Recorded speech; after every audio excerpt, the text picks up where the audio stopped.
Hello and welcome to the Real Estate Regroup Show. I am your host, LJ Walker, a real estate investor helping you realize your dreams of owning a home or investing in one. Today, I would like to address the question, is the FIRE movement appropriate for everyone? For those of you who don't know, and excuse the noise, I'm in a separate location. I'm in the quietest spot that I could actually find. As I proceed, the FIRE movement stands for Financial Independence Retire Early. What this is it's primarily a group of millennials and Generation Xers. There's a few baby boomers who have decided that they are not going to wait until they are 65 in order to sit back and enjoy life or to pursue their passions. So what it involves strategic ways in which to save money.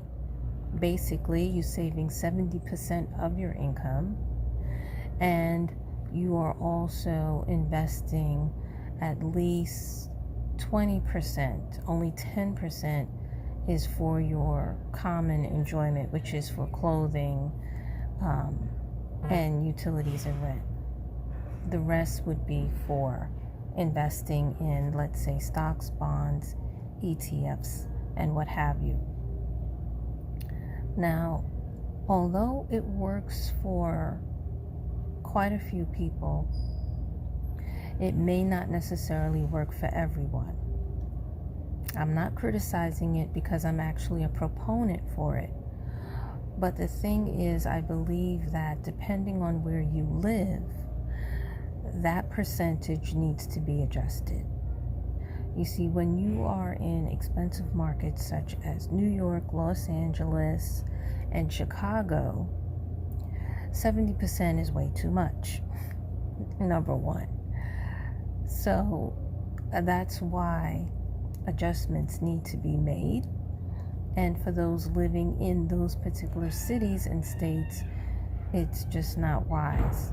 The other half of it, of the FIRE movement, is this: that once you reach your retirement number, and there is a calculation for that, you're only supposed to live on 4% of what you make as far as investments is concerned.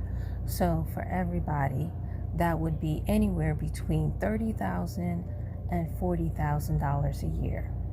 Again, if you live in a market where rents are really high and owning property is really high, then that particular percentage is definitely not going to work for you, because in those markets, making 30 and 40%, $30,000 to $40,000 a year, you're considered part of the poverty line. You're pretty much bordering on that. Your money will definitely go much further if you live in less expensive places. Not necessarily cities, but you may want to consider towns outside of cities. It may be a little bit cheaper for you, and you may be able to reach FIRE quicker. And once you have obtained FIRE, you'll be able to maintain it better once you have decided on a primary location for you to live in. And let's face it, it's not just the cost of housing as far as what the rent is and what the mortgage is, but what are the taxes? What are transportation costs? Are there transportation options? How close is everything? There are some towns that I've been to that are walkable, so you really don't need to drive everywhere. You just maybe once a month or so you need to go to one place or another. Then there are other cities that are not walkable at all, and you have to have a car. Things are close by, but because there are no sidewalks, there's no place for you to really walk and get to from point A to point B. So I say, before you try to enter into the fire movement, and if you already are in it and maybe you're struggling, you may want to reconsider relocating to a place that will be less expensive, but of course more jobs. Even though many people are working from home nowadays, the other thing that you want to definitely consider, if you do have a stay-at-home job, is whether or not that place has Wi-Fi and how good the Wi-Fi is, because there are some cities, and I just went to one where the Wi-Fi is not that good. They don't have a lot of mountains.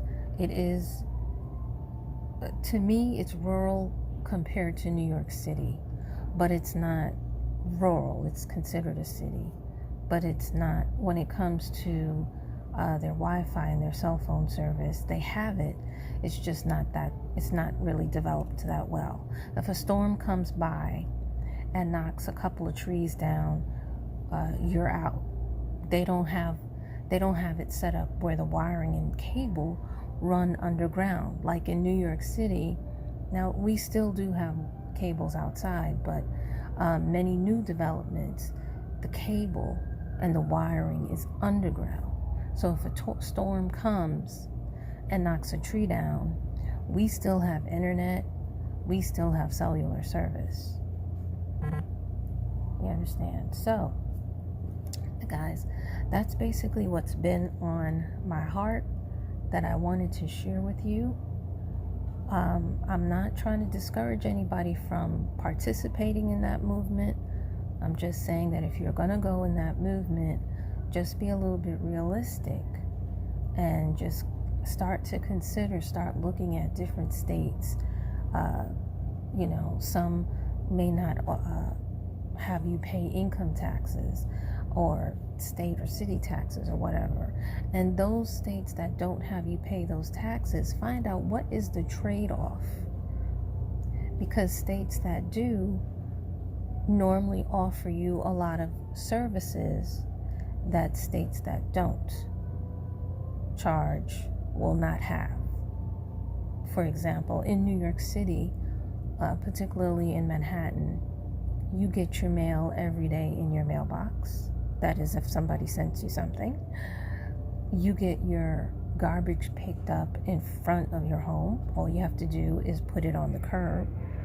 And you don't pay extra for that. That's all built into your taxes.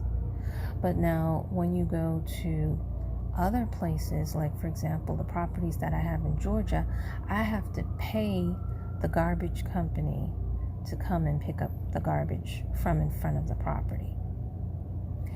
And they only pick it up on certain days. If you miss a week or so of not paying the garbage company, sanitation, they don't come and pick up your garbage.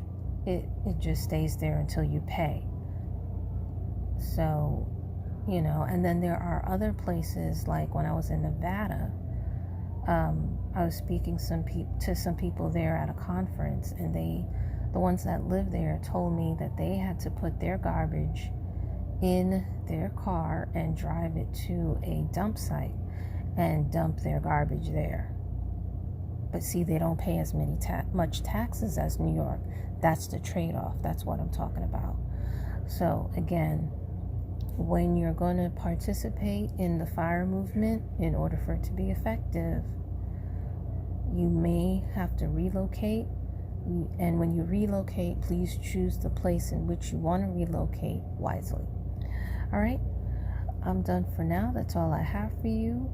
Please enjoy your day. Feel free to share this amongst your friends. Remember, each one, reach one, teach one. Bye for now. Until next time, have a good night.